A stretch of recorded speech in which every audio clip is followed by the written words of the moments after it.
Rasul Paulus berkata begini, saudara, kepada jemaat yang ada di Korintus. 1 Korintus 3 ayat yang pertama, dan aku saudara-saudara, baca bersama, pada waktu itu tidak dapat berbicara dengan kamu seperti dengan manusia rohani, tetapi hanya dengan manusia duniawi yang belum dewasa dalam Kristus. Yang berikutnya, susulah yang kuberikan kepadamu, bukanlah makanan keras, sebab kamu belum dapat menerimanya. Dan sekarang pun kamu belum dapat menerimanya, karena kamu masih manusia duniawi. Sebab jika di antara kamu ada iri hati, perselisihan, bukankah hal itu menunjukkan bahwa kamu masih manusia duniawi dan kamu masih hidup secara manusiawi? Ada jemaat, saudara, di Korintus yang dirintis oleh Rasul Paulus.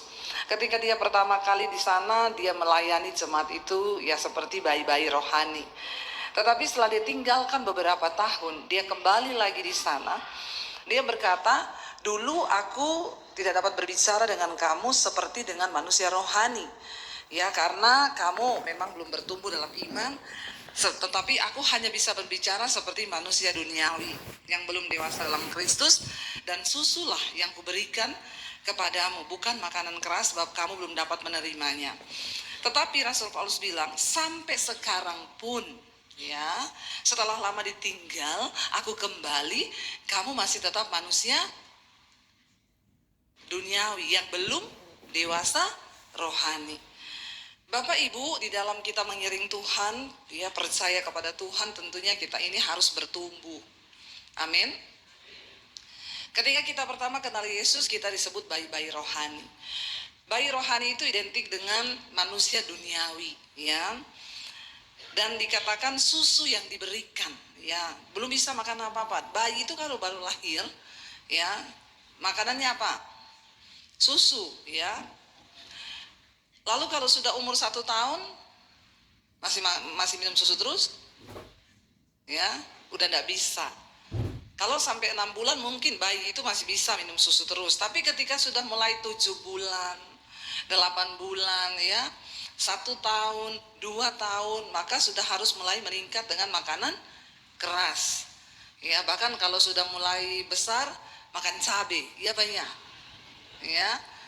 Kenapa boleh? Ya karena memang pencernaannya sudah terlatih.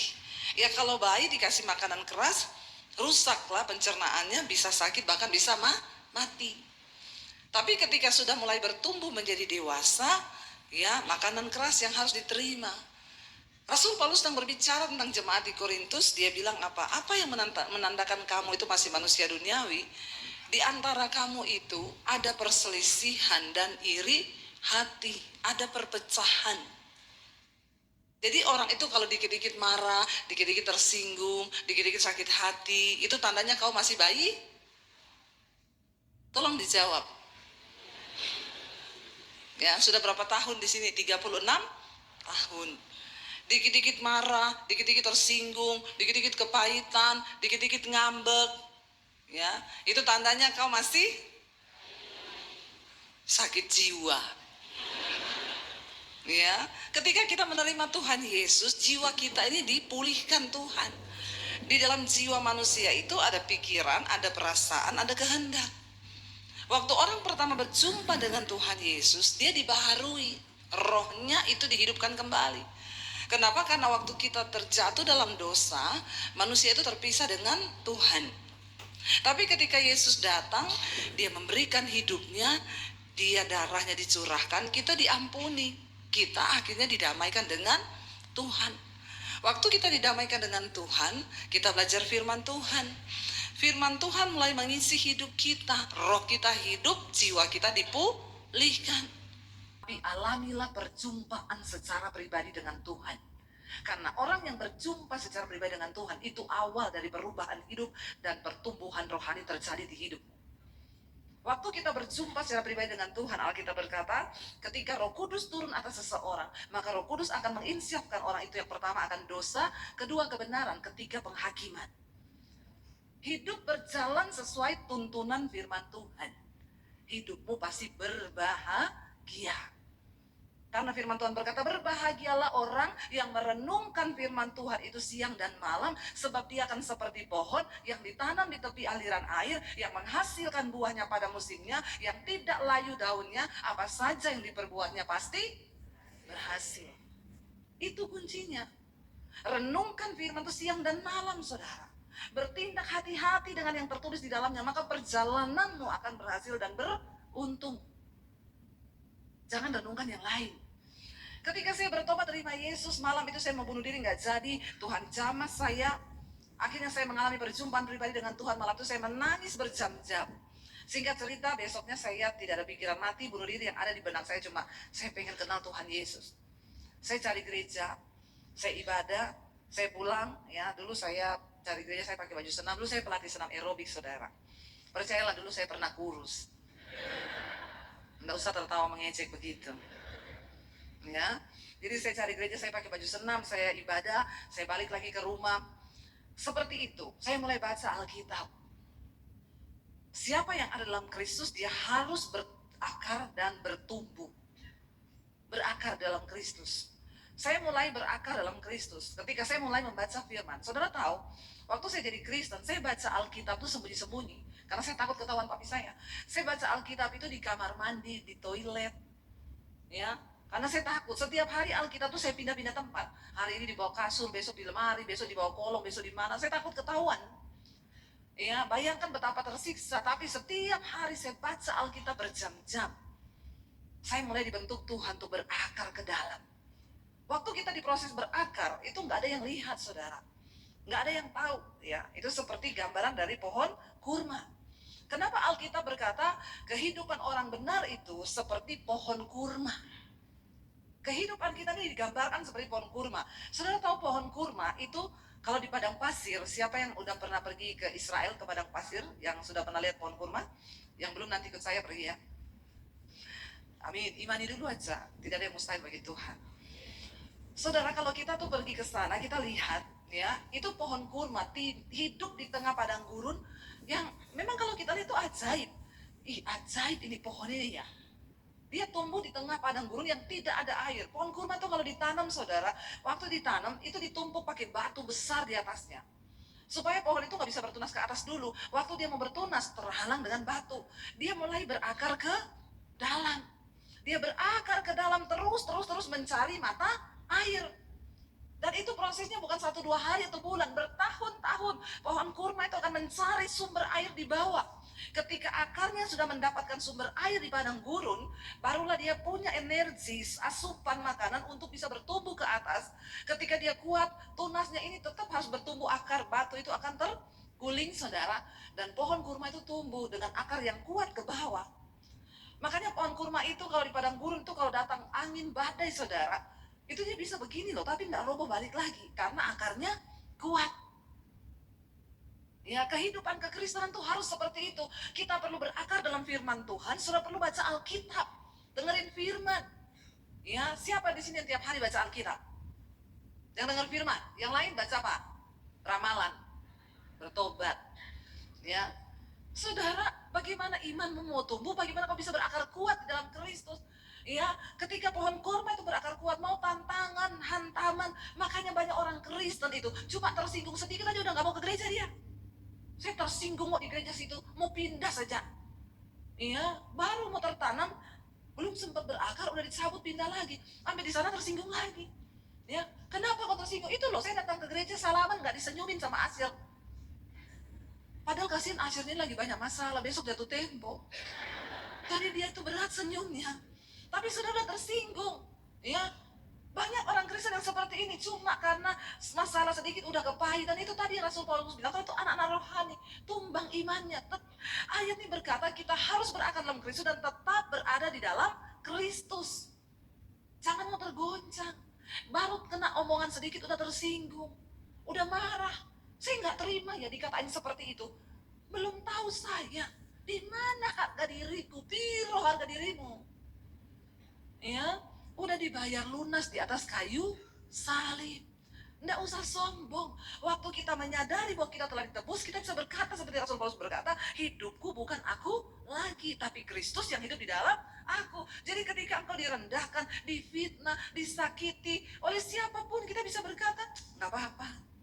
Karena akarmu kuat di dalam firman. Pohon kurma itu saudara, kalau dia berbuah, itu buahnya manis. Ya, saya kalau bawa grup ke Israel, saya selalu bilang kalau di hotel, bawa kurma, ambil itu, ya taruh di tas, taruh plastik. Nanti kita ini banyak jalan. Nanti kalau banyak jalan belum sempat makan, kamu pusing, tiba-tiba makan itu kurma satu aja, langsung kuat lagi, pusingnya hilang, energinya dapat. Itu pohon kurma. Artinya apa? Ketika orang lain hidupnya sedang lemah, kau bisa memberi kekuatan buat orang lain. Lewat hidupmu orang akan diberkati. Kau cuma berkata sama temanmu, jangan takut, Tuhan tuh menyertai kamu. Saya mau berdoa buat kamu. Engkau sanggup menjadi kekuatan bagi orang lain. Engkau memberi energi yang positif bagi orang lain. Sudahkah kita hidup seperti itu, saudara? Makanya bukan tanpa sebab Alkitab berkata, hidupmu itu harus seperti pohon kurma. Menjadi kekuatan bagi yang lemah. Jangan orang sudah lemah, kau tambah kan jadi lemah. Yang sudah layu malah mati. Ya, jangan saudara. Ya, kita menjadi orang yang membawa dampak. Anak kita lagi lemah, kasih dia kekuatan. Suami kita lagi loyo, kasih dia kekuatan. Ya, percaya Pak, ya hidup itu bersama dengan Tuhan, pasti Tuhan kasih kau kekuatan. Jangan takut, jangan lemah imanmu. Ayo kita berdoa. Amin, saudara. Bahkan pohon kurma itu saudara ketika dia mati ini bisa mati pohon kurma. Mati yang sudah layu semua daun dan batangnya, tinggal tersisa bonggolnya itu. Para musafir kalau berjalan di padang pasir, lalu mereka kehausan, mereka akan cari bekas akar kurma yang sudah mati. Kenapa? Karena di bawahnya itu pasti ada cadangan air. Amin.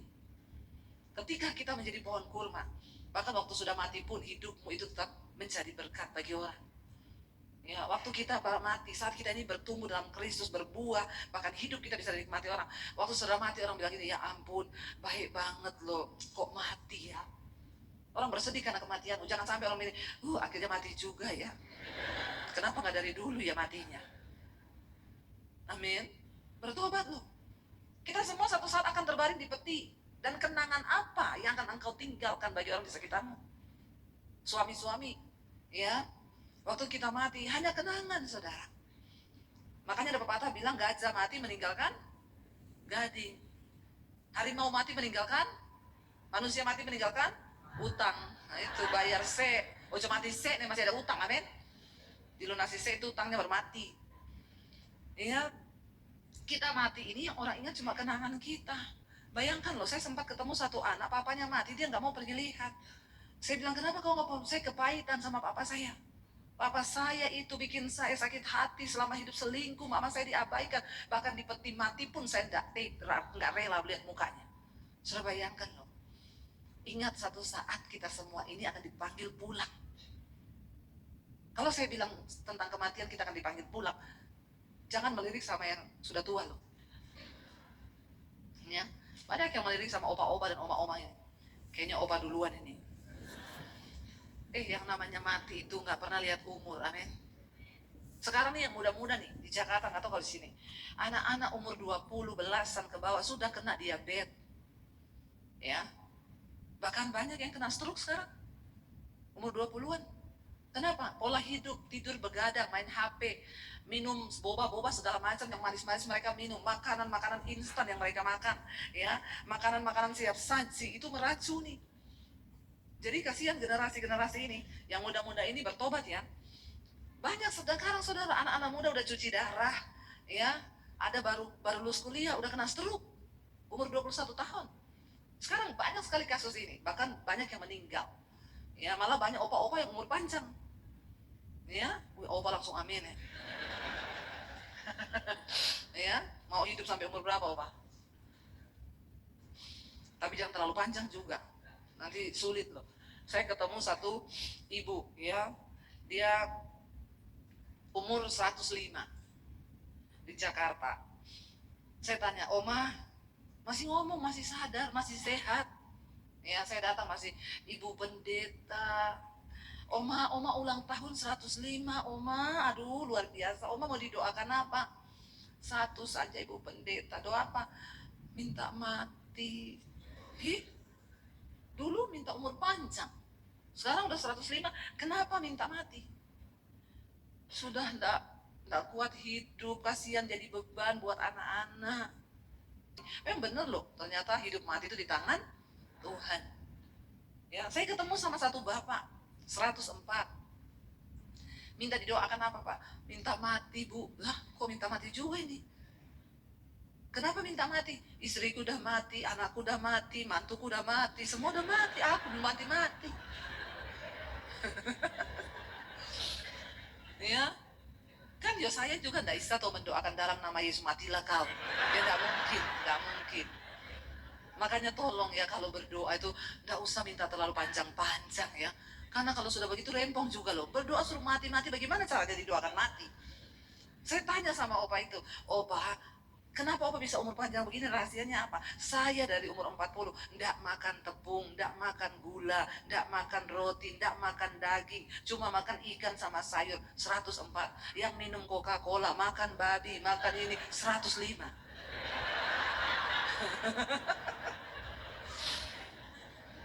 Jadi yang mana? Silakan saudara pilih sendiri. Ini kisah nyata loh, benar loh. Ya, tapi pada akhirnya dua-dua minta. Makanya jangan terlalu panjang-panjang. Hidup ini bukan soal panjang atau lamanya umur kita, tapi apakah hidup kita ini berdampak dan kita melakukan kehendak Tuhan atau tidak. Yesus itu umurnya tidak panjang, karena memang dia lahir hanya untuk menggenapi kehendak Bapa bagi dunia, amin. Bukan soal panjang atau tidak. Ya, tapi mari kita berdoa, Tuhan, selama Engkau beri aku waktu hidup di dunia ini, aku mau hidup bagi kepentingan Tuhan. Itu kedewasaan rohani. Anak-anak muda, Tuhan, kalau aku mau menikah, aku menikah untuk kepentingan Tuhan, amin. Yang muda saja bilang amin, yang tua sudah terlanjur menikah, tidak usah bilang amin. Ya. Jadi kalau yang muda-muda kau tahu, kau mau cari pacar yang seperti apa, ya carilah yang untuk menggenapi kehendak Tuhan. Jangan kau pacaran sama yang masih merokok, masih mabuk, masih judi. Ya, jangan. Tapi kaya loh Bu Dedi. Cinta itu bukan soal kaya. Dia jawab lagi, kalau aku sih mending menangis di atas Mercy daripada nangis di atas beca. Kau mata duitan sekali kau. Biar di atas Mercy kalau nangis ngapain? Ya, mending hidup di dalam kehendak Tuhan. Kita berdoa hari ini saudara, supaya hidup kita ini menggenapi kehendak Tuhan. Ketika saya bertobat, saya baca Alkitab, hidup saya diubahkan. Tuhan ubahkan semuanya, karakter saya. Dulunya tukang marah, saya berubah. Dulunya pelit, saya jadi pemurah. Dulunya paling malas, saya jadi paling rajin di rumah. Karena saya mengalami perjumpaan pribadi dengan Tuhan. Sampai ketika ketahuan keluarga saya mengaku sama papi saya bilang, papi saya mau minta izin, mau kemana? Saya mau ke gereja. Kaget dia marah, kamu sudah gila ya? Oh makanya, bener ini penyebabnya. Makanya akhir-akhir ini papi lihat kamu berubah jadi aneh. Memang semua orang yang berjumpa dengan Tuhan Yesus pasti akan jadi.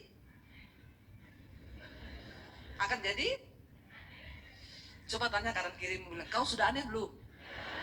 Tanya cepet, udah aneh kau? Udah? Ya, kalau belum aneh tuh belum ketemu Tuhan Yesus. Kenapa aneh? Dulu tiap hari di rumah marah-marah. Ketemu Tuhan Yesus, tiap hari sukacita, damai sejahtera, nyanyi, memuji Tuhan. Itu aneh nggak? Aneh. Dulu pelit, melitit. Uang disembunyikan di mana-mana. Kalau terima gaji masuk dalam nama Yesus, nggak keluar-keluar lagi. Ada loh yang begitu, tapi nggak ada di sini ya. Di sana banyak, di sini semuanya pemurah.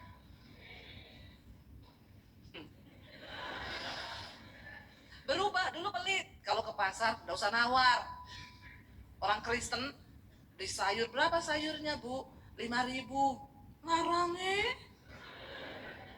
tolong ewu. Saudara, please ya, kau pakai kalung salib lagi besar.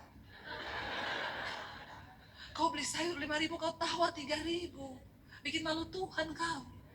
Sekali-sekali berapa sayurnya Bu? 5.000, 10.000 boleh enggak? Pakai kalung salib. Dia bilang, orang Kristen. Amin. Mulai besok ke pasar gak usah nawar. Bukannya bilang amin malah tertawa loh. Berkati orang-orang yang berkekurangan. Kau tidak akan miskin dengan memberkati.